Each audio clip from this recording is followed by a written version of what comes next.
कभी आपने देखा है काली की मूर्ति को? वो मां है और विकराल।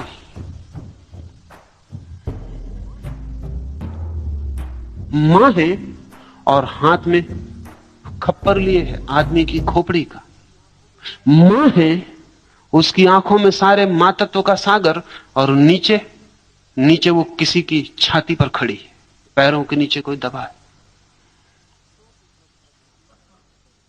क्योंकि जो सृजनात्मक है वही विध्वंसात्मक होगा। क्रिएटिविटी का दूसरा हिस्सा डिस्ट्रक्शन है। इसलिए बड़ी खूबी के लोग थे जिन्होंने ये सोचा, बड़ी इमेजिनेशन के, बड़ी कल्पना के लोग थे, बड़ी संभावनाओं को देखते थे।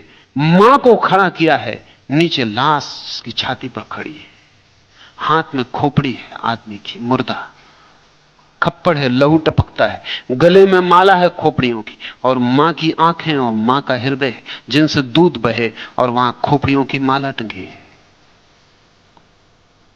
असल में जहां से सृष्टि पैदा होती वहीं प्रलय होता है। सर्कल पूरा वहीं होता है। इसलिए मां जन्म दे सकती है, लेकिन मां अगर विकराल हो जाए तो मृत्यु भी दे सकती है। और स्त्री अगर विकराल हो तो बहुत खतरनाक हो जाती। शक्ति उसमें बहुत है। शक्ति तो वही है, वो चाहे क्रिएशन बने चाहे डिस्ट्रक्शन बने, शक्ति तो वही है, चाहे सृजन हो चाहे विनाश हो।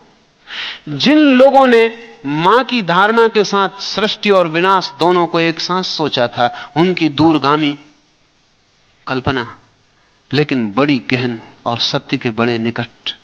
लाओस से कहता है स्वर्ग और पृथ्वी का मूल स्रोत वही है, तो वहीं से सब पैदा होता है। लेकिन ध्यान रहे, जो मूल स्रोत होता है वहीं सब चीजें लीन हो जाती हैं, वो अंतिम स्रोत भी वही होता है। यह सर्वथा अविच्छिन्न है। ये जो स्त्रैण अस्तित्व है, ये जो पैसिव अस्तित्व है, ये जो प्रतीक्षा करता हुआ शून्य अस्तित्व है, इसमें कभी कोई खंड नहीं पड़ते, अविच्छिन्न है, कंटिन्यूअस। इसमें कोई डिसकंटिन्यूटी नहीं होती। जैसा मैंने कहा, दिया जलता है बुझ जाता है, अंधेरा अविच्छिन्न है।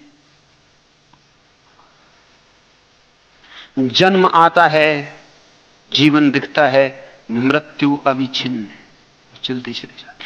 पहाड़ बनते हैं, मिट जाते हैं, घाटियां अविच्छिन्न है। पहाड़ होते हैं तो वे दिखाई पड़ती हैं, पहाड़ नहीं होते तो वे दिखाई नहीं पड़ती, लेकिन उनका होना अविच्छिन्न है, अखंड, सर्वथा अविच्छिन्न। इसकी शक्ति अखंड है। कितनी ही शक्ति शून्य से निकाली जाए वो चुकती नहीं है, वो समाप्त नहीं होती। पुरुष चुक जाता है, स्त्री चुकती नहीं है। पुरुष क्षीण हो जाता है, स्त्री क्षीण नहीं होती। साधारणतया जिसे हम स्त्री कहते हैं वो भी पुरुष से कम क्षीण होती है। और अगर किसी स्त्री को स्त्रीण होने का पूरा राज मिल जाए तो वो अपने वार्धक्य तक अपरसीम सौंदर्य में प्रतिष्ठित रह सकती है। पुरुष का रहना बहुत मुश्किल है।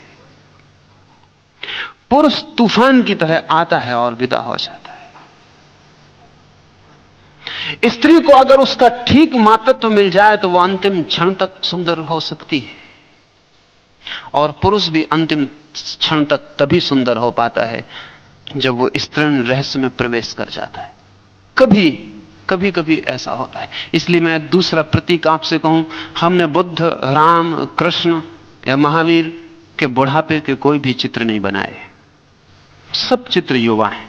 ये बात एकदम झूठ है, क्योंकि महावीर 80 वर्ष के होकर मरते हैं, बुद्ध 80 वर्ष होकर मरते हैं, राम भी बूढ़े होते हैं, कृष्ण भी बूढ़े होते हैं, लेकिन चित्र हमारे पास युवा है। कोई बूढ़ा चित्र हमारे पास नहीं है। वो जानकर, वो प्रतीकात्मक है। असल में जो व्यक्ति इतना लीन हो गया अस्तित्व के साथ, हम मानते हैं अब वो सदा ही यंग और फ्रेश, ताजा और युवा बना रहेगा।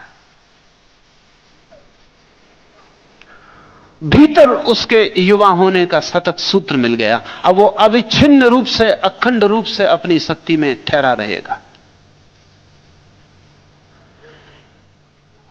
इसका उपयोग करो लाओ से कहता है इस अखंड शक्ति का उपयोग करो, इस तृण रहस्य का उपयोग करो, और इसकी सहज सेवा उपलब्ध होती है। तुम्हें पता भर होना चाहिए how to use it and you get it. सिर्फ पता होना चाहिए कैसे उपयोग करो और सहज सेवा उपलब्ध होती है, क्योंकि ये द्वार जो है इस तृण, ये तैयार ही है अपने को देने को, तुम भर लेने को राजी हो जाओ। Used gently and without the touch of pain, long and unbroken does its power remain।